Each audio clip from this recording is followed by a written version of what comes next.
When I bottom deal, I first push over the top card with my left thumb, just as if I was going to take it. My right hand then approaches, and the right thumb goes directly on the back of that top card, because I'm trying to give the illusion of me dealing the top card. So I pull over the top card, I come from under, and my middle finger is what takes the bottom card. The middle finger contacts the bottom card right on the index, in between the index finger and the middle finger. This is where I grab this card, and I slide it out just like this. Notice how I push up and bend the card as I slide it out. Just like that. That's the bottom deal.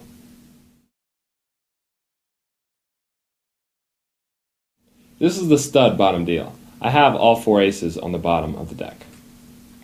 Let's say we're in the middle of a Texas Hold'em hand. And if I wanted to deal one of these aces on the flop, I would just do that. I can do it in succession, just like that. That's a stud bottom deal. This is the explanation for the stud bottom deal. The aces are on the bottom. It's very familiar to the regular bottom deal, except you're gripping the cards differently when you come with your right hand. This is the exact way you want to do it. You want to hold it in straddle grip again, which I described earlier. Index, pinky, ring, and middle. You push over the top card, and you're coming just backwards from the way you did before. Completely backwards. All 4 fingers are coming on top, and the thumb is contacting the bottom card right above that index, just like you would when you're dealing with your middle finger as opposed to the thumb. The thumb comes over, grips that top card, that bottom card, and the 4 fingers grasp the top card. Slide the top card back as you lift and pull out for the ace. So up to speed, it looks like this. That's the stud bottom deal.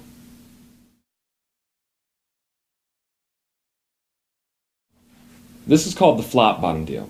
I'm sure you've seen a lot of people deal cards just like this. Push over 3 cards and take it. I'm going to show you how to bottom deal with that. As you can see, I have the 4 aces on the bottom of the deck. I'm going to push over the cards like this and do the flop just like that. And as you can see, I get the ace on it. Once again, just like that. And you can see I get the ace.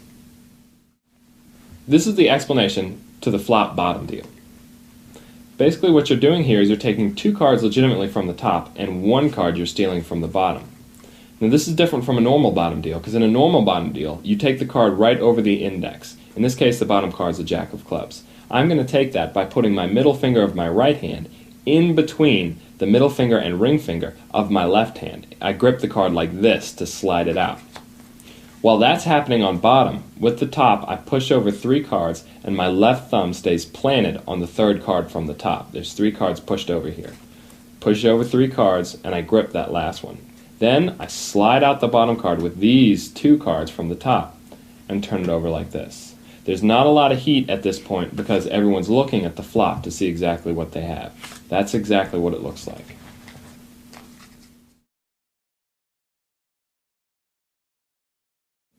This is Ed Marlowe's cigar bottom deal. I'm going to do it with a cigarette. You can see the aces are on the bottom of the deck. Those are the cards I'm going to bottom deal to myself. You would think that because I have something in my hands, it would be a lot harder or maybe impossible to deal cards off the bottom. Think again. This is the explanation to the cigar bottom deal. It's just done like a regular bottom deal, except you're using your ring finger as opposed to your middle finger. You push over the top card as if you're going to take it. The right thumb is planted on the top of the back card, and your ring finger contacts the bottom card right in between the index and middle finger, right above the index of that card, the pip. You can see right there the 3 spades. I'm covering it up. And I pull that card up and out, just like that, but done up to speed. It's very difficult to see.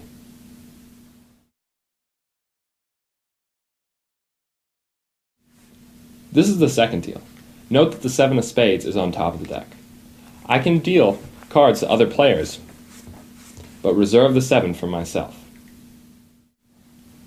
This is the explanation of the second deal. Notice how the grip is different than from my bottom deal. My bottom deal, I'm holding the cards exactly like this. When I'm second dealing, I hold the cards exactly like this. The 3 fingers are on one side, and the index finger of my left hand is touching the bottom card on the upper right corner. And then the other diagonal side of the deck is going right below my thumb, just like this. You can read more about this handling in Second Centers and Bottoms by Ed Marlowe. I'll turn the card face up so you can see exactly what's happening. The card is pushed over slightly. It's pushed over to the right and kind of down. You can see the point of pivot is the heel of my thumb. That's what's really making it move exactly like that. And in doing so, I expose the second card. You can see this little corner right up here. I'm going to grab that card as opposed to grabbing the top card. And the way you do that is you come in exactly like you're going to do a bottom deal. Your middle finger is going to touch in between your index and middle finger of your left hand and cover up the pip of that bottom card. And you're going to touch very lightly when you pull out. Because if you touch hard, you hear that whooshing sound. That's friction on both sides of the card. If you do it with a lighter touch, it's a lot lighter. The brief can be very small or it can be larger, as long as the rhythm is down. That's the basic idea of a second deal.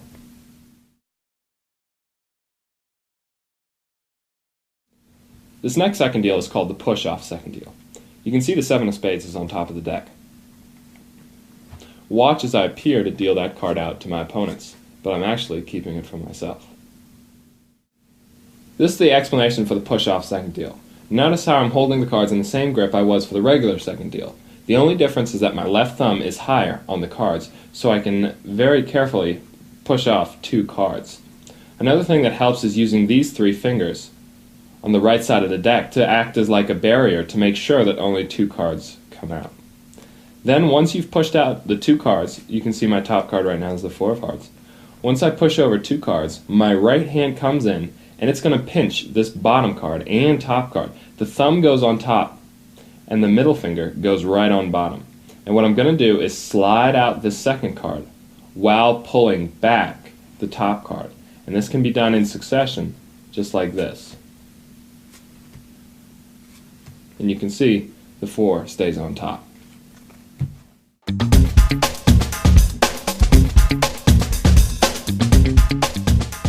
Mucking is a way of secretly changing cards you are dealt into cards you have been holding out. These cards can be from a different deck or could be stolen out during previous hands.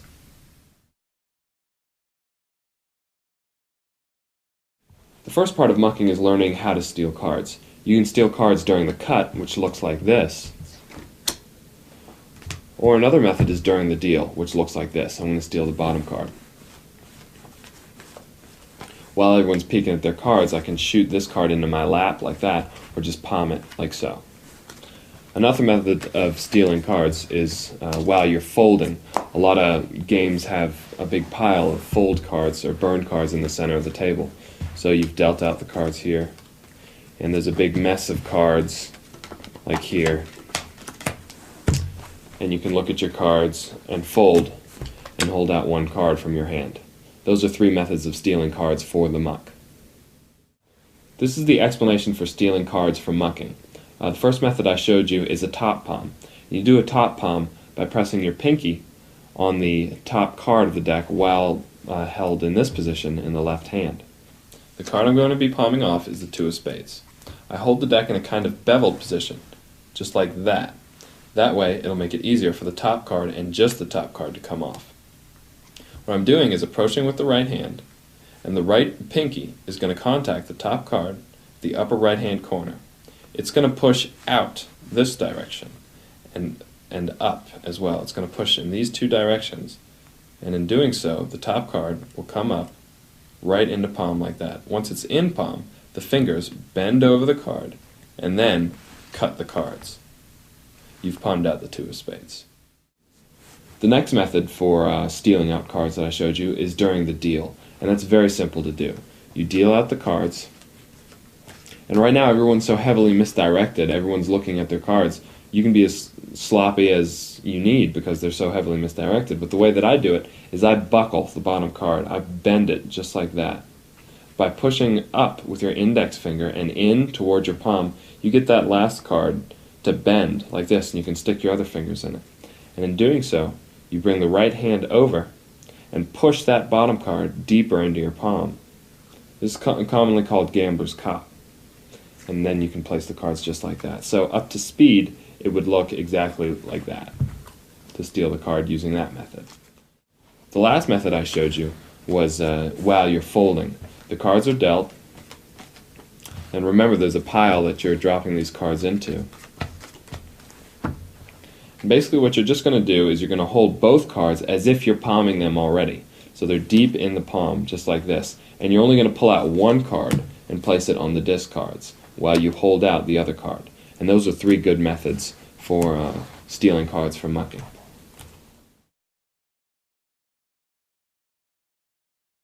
This first muck I got from a book called Hand Mucking, Switching Cards in Play by George Joseph.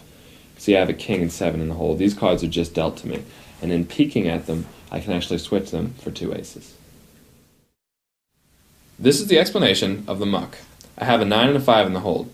I'm clip palming the 2 aces in between my pinky and ring finger and thumb and index finger, just like that. The card should bend outward a little bit. My fingers are bent naturally over the card. It's very difficult to see the card in this position. I'm going to approach these cards, and once I get close, I'm going to drop these from my thumb. They're still clipped by the pinky, but the aces are dropped so that they can slide under the 9 and the 5. Slip under the 9 and the 5, and once they get about here, I'm going to plant my right thumb. That'll keep the 9 and the 5 from moving any further. If I don't plant, it can keep moving. So I have the aces, I plant the thumb, and then I bring my right index finger over to pick up the 9 and the 5. As I pick up the 9 and the 5, I let go of my pinky, dropping the aces on the table. Then it's a simple matter of clip palming the ace and the 9 and the 5, pretending to look at them, and then placing them down and moving your hands away. Here's what it looks like up to speed. The aces are palmed. I'm dealt the 9 and the 5. I peek at them like this, place down, and they've changed to aces.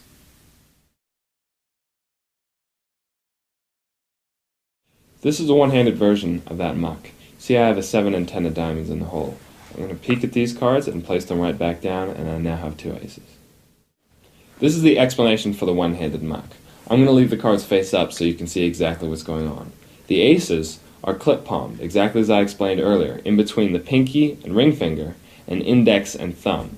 I bend the fingers to make it look natural once again. I come over ahead of these cards, and then I drop them, the 2 aces, from my thumb so that they can slide under these cards. They slide under. I use my thumb to stop the 10 and 7 from going closer to me, use my index finger to pick up on the 10 and the 7, and then transfer my pinky to the 10 and the 7. Come up, make it look like I'm glancing at these cards, and then I place back down and move away. So up to speed, face up, it looks like this. Have the aces palmed, 10 and the 7 are here. I sweep, peek, place, and move.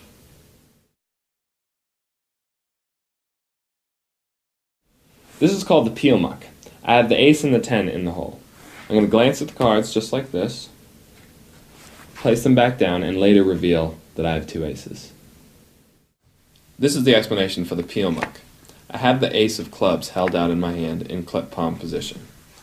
The cards I am dealt are the ace and the 9. I'm going to muck out the 9 and bring in the ace of clubs. I'm going to approach the cards and drop the ace of clubs right on top of these other 2 cards. Then I'm going to stick my fingers under the cards and pick them up just like this. Notice how I position these cards so that this corner goes right into the crotch of my thumb.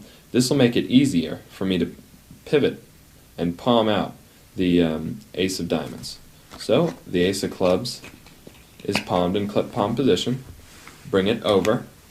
Bring all 3 cards into my hand in the crotch of the thumb. Bring over the 9 like this, and then palm out the 9 as I put the aces down on the table. This is the palm in, palm out muck. These are the cards that are legitimately dealt to me. 4 spades and the 6 of clubs.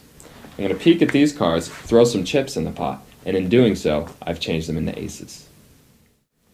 This is the explanation to the palm in, palm out muck. I have the cards I'm going to muck in held in clip palm with my fingers bent naturally over the cards. In the action of looking at the cards, what I'm actually going to do is bring these cards over and bring them into clip palm as I bring this hand over and let these fall while taking them away with the other hand in clip palm. That's why it's called the palm in, palm out, because with this hand, the cards are coming in. With this hand, the cards are being palmed out. Here's the exact mechanics of it. I'm gripping the cards, the legitimate cards that are dealt to me, in this case the 4 and the 6, with my middle finger and ring finger on one side and thumb on the other.